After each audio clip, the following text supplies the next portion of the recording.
mais usados na composição da Bíblia. Nós olhamos e às vezes a gente pensa que quando Paulo lia os manuscritos do Antigo Testamento, a gente pensa que ele na cadeia estava com um livro desse aqui. Tem até índice, né? Esse aqui tem até foto. A gente pensa, às vezes, que o livro, desde o início, era assim. A gente não viu de outra forma, então é natural pensar que o livro sempre foi dessa forma. Mas a Bíblia, de princípio, ela não foi escrita ou organizada como nós estamos vendo em nossas mãos. Quais são os materiais que originalmente foram usados na composição da Bíblia?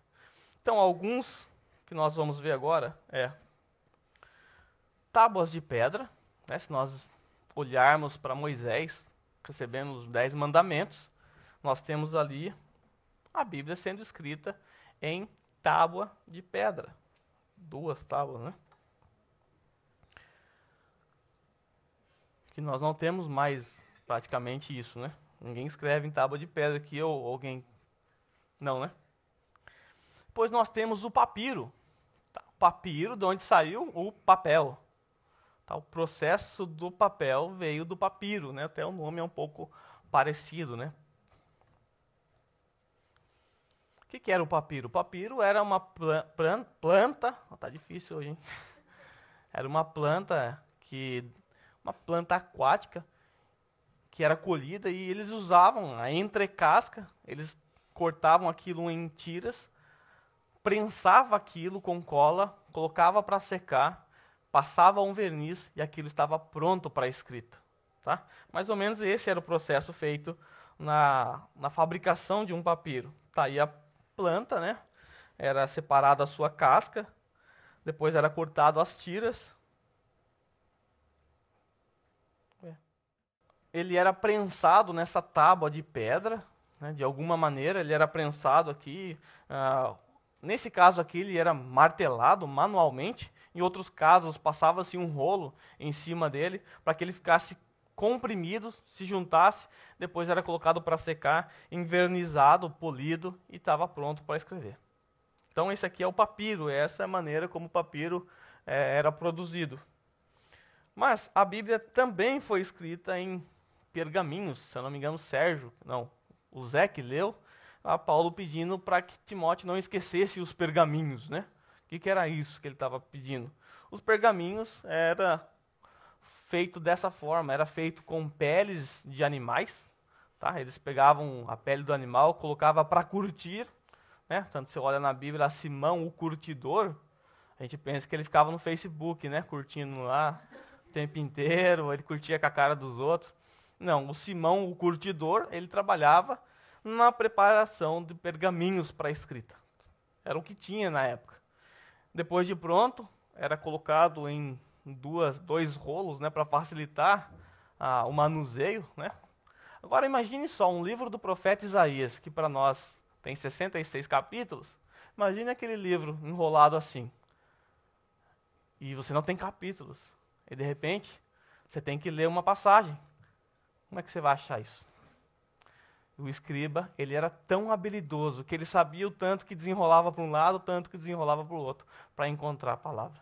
Era muito sábio. A Bíblia em capítulos e versículos, né? Há uma divergência aí com relação a quando que isso surgiu, mas foi aproximadamente no século XVI. Alguns dizem que foi a versão Vulgata, que nós vamos aprender, outros falam que foi a versão Genebra. Então há essa disputa aí para saber ao certo. Mas só no século XVI é que nós conseguimos a Bíblia em capítulos e versículos, né? Facilita, né? Imagine se eu falasse, irmãos, abre aí, Sérgio, naquela passagem do profeta Isaías que diz alguma coisa. Nossa, se não fosse escriba, ia ficar a tarde inteira procurando. A próxima aula. Exatamente. Depois nós temos o que nós conhecemos como ostraco. Ostraco. A Gideane vai ler para mim Ezequiel, capítulo 4, versículo 1. A irmã já passa o microfone para a irmã. Tá aí? Tá. Jó 38, 14. Né, para nós sabermos o que é ostraco, tá bom? As referências. Ezequiel 4:1. Jó 38, 14. Depois o Yukio já pode já ficar com Lucas. Não, abre Isaías. Isaías 8:1. Já que eu falei de Isaías, Isaías 8:1. Tá? Lucas 1:63 também tá, mas a gente não vai ler não, mas pode anotar, tá bom? 1:63 também.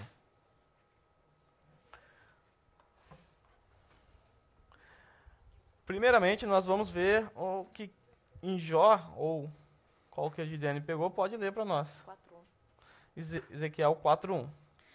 Filho do homem, pega um tijolo, coloca-o diante de ti e desenha nele a cidade de Jerusalém. Um pedaço de tijolo, desenha nele a cidade de Jerusalém. Como assim? Que tijolo era esse? É que foi traduzido para nós como tijolo, mas na verdade se referia ao ostraco. Ostraco era um pedaço de cerâmica, meio que argila, num processo que ainda está mole, né? Não dá para escrever quando está seco. E era escrito com uma espécie de estilete. Então, como aquilo estava meio mole, então se escrevia com pedaços de estilete e ali estava o ostraco. Por ser escrito dessa forma, a duração disso aqui era bem maior do que os papiros e os pergaminhos. Papiros e pergaminhos se decompõem facilmente com o tempo, mas um pedaço de porcelana demora anos, né, para isso se acabar. Então Deus aí mandou o profeta escrever num pedaço de tijolo. Então não pense no tijolo que você está pensando, não existia daquela forma, tá bom? É um pedaço de cerâmica. O próximo texto é Jó 38, 14. A terra toma forma como barro sob o sinete, e tudo nela se vê como uma veste. Então, quando usa essa expressão barro como sinete, né? Estranho isso aí, né? Está se referindo ao quê? Ao barro usado para a escrita e o material com que se escrevia, né? Então, era disso que estava falando aqui em Jó. Então, Jó está falando lá da época de Jó, já existia isso. Atrás. E agora nós temos tábuas cobertas de cera. Isaías 8:1. Isaías 8:1, nós vamos ver tábuas cobertas de cera. O Senhor me disse, tome uma placa de bom tamanho e nela escreva de forma legível. Mahé, Shahal, Hashebaz.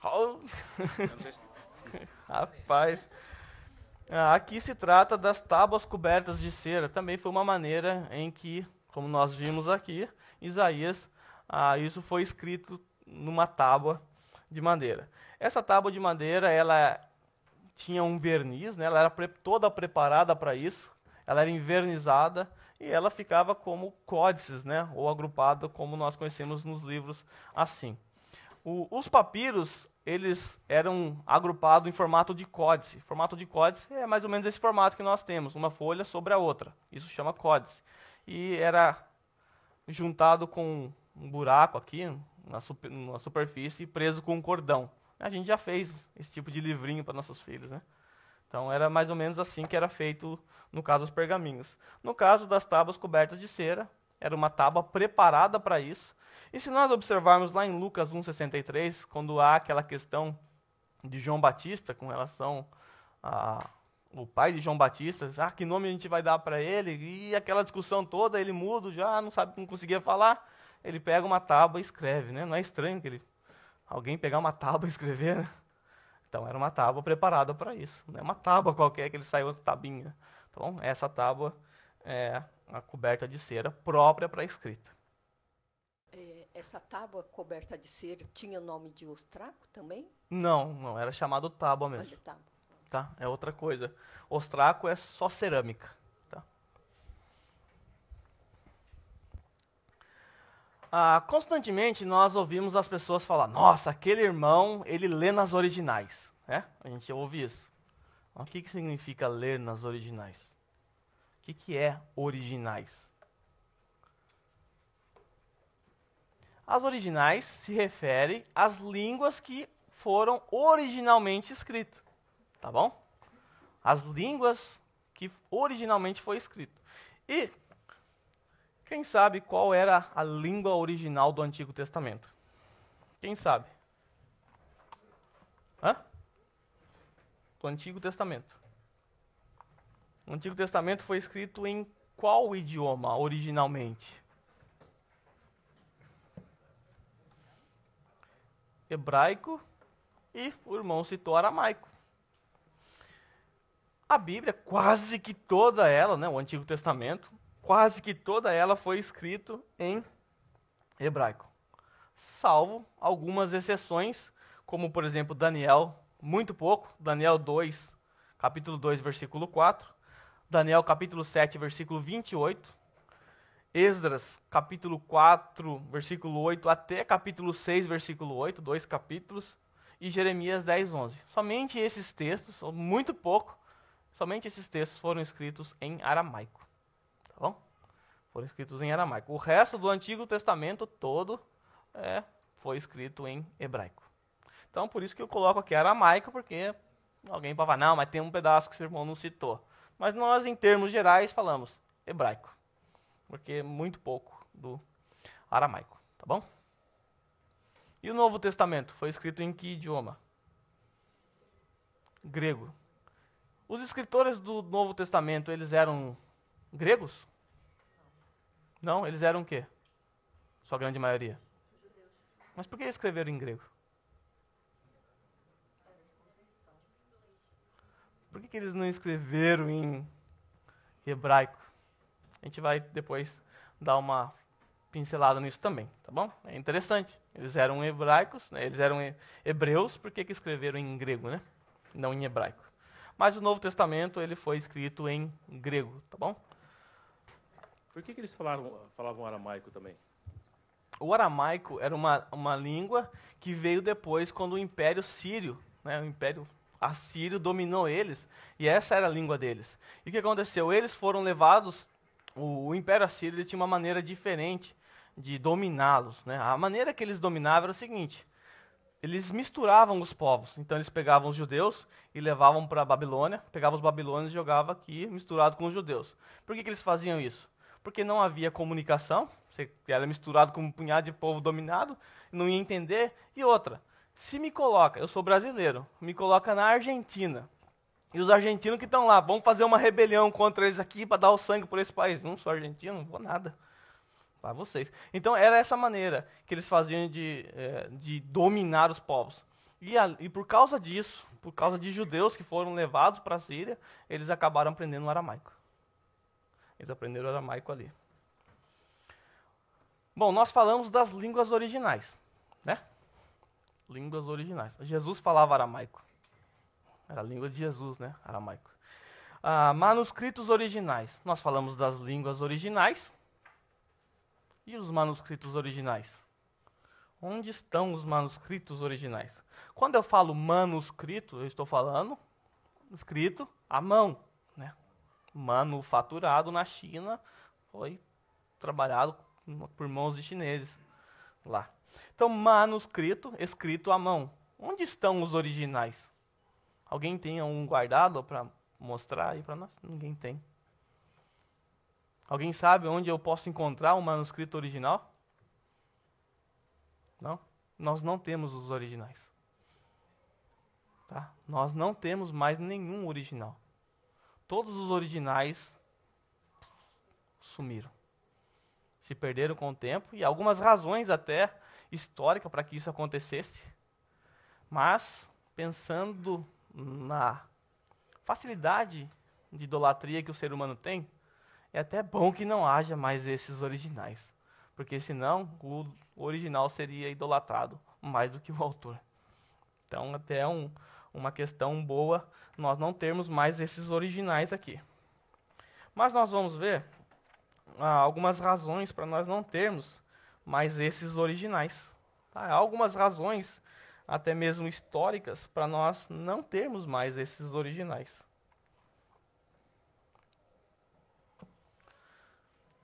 Primeira razão é que era costume judaico enterrar qualquer pedaço de manuscrito que sofresse alguma deterioração ou alguma decomposição, para que aquele texto não fosse usado de maneira equivocada. Tá? Então, era costume judaico enterrar os manuscritos que são corruptíveis, né? Que estragam, que se deterioram com o tempo. Então, se o judeu tinha ali um pergaminho e de repente esse pergaminho, uma traça comesse ele ou um bolor afetasse ele de maneira que ele não conseguia ler, o que ele fazia?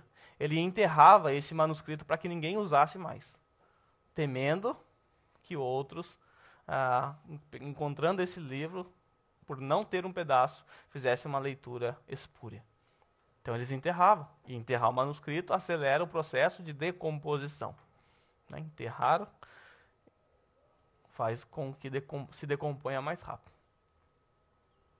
Então, muitos manuscritos originais foram para a terra e não temos eles. Segunda razão para não termos foram os cativeiros. Os cativeiros que Israel passou, que os judeus passaram, foram suficientes para acabar com alguns originais. Se nós lermos Jeremias capítulo 36, nós vamos perceber ali que está registrado que muitos reis ímpios de Israel contribuíram ali para a destruição dos manuscritos. Então, os reis, alguns deles, emplacaram uma forte perseguição aos livros dos judeus e destruíram várias centenas de originais.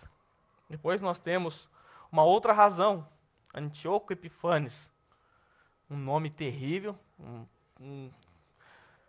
fez um estrago na história do povo de Israel. Ele iniciou também uma forte perseguição contra as Escrituras. Né? Ele reinou em 175 anos antes de Cristo, então bem próximo ali do Novo Testamento, no período já que nós chamamos de interbíblico, que nós vamos ver daqui a pouco. Ele destruiu todos os manuscritos originais e cópias que ele encontrou. Esse sujeito, ele foi o responsável por sacrificar um porco no altar dos judeus. Imagine o tamanho da ofensa. Um porco, né, um suíno no altar dos judeus, um animal impuro. E depois, mais tarde... Então, calma aí. O irmão está perguntando se Antíoco Epifanes era romano. Não, ele era grego. Tá? Ele era do Império Grego, que nós vamos falar daqui a pouco. Antes do Império Romano dominar, tomar força, que quando Jesus entra no cenário, né, quando o verbo se faz carne, quem está dominando é os romanos. Mas, um pouco antes, né, como nós vimos aqui, 175 a 164 anos antes de Cristo, quem dominava eram os gregos. Né? E até por isso que a língua grega se tornou popular na época de Jesus, e não o latim, língua falada pelos romanos. Tá bom? Mas ele era grego. Depois nós temos um romano aí, Diocleciano. Esse cara foi terrível também. Ele, com a mesma ferocidade de Antíoco Epifanes, iniciou uma perseguição aos livros dos judeus. Ele queria acabar com o livro dos judeus. Essa era a missão dele.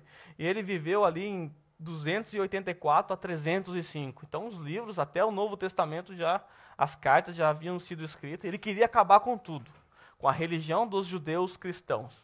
Essa era a missão dele. E ele fez um estrago terrível.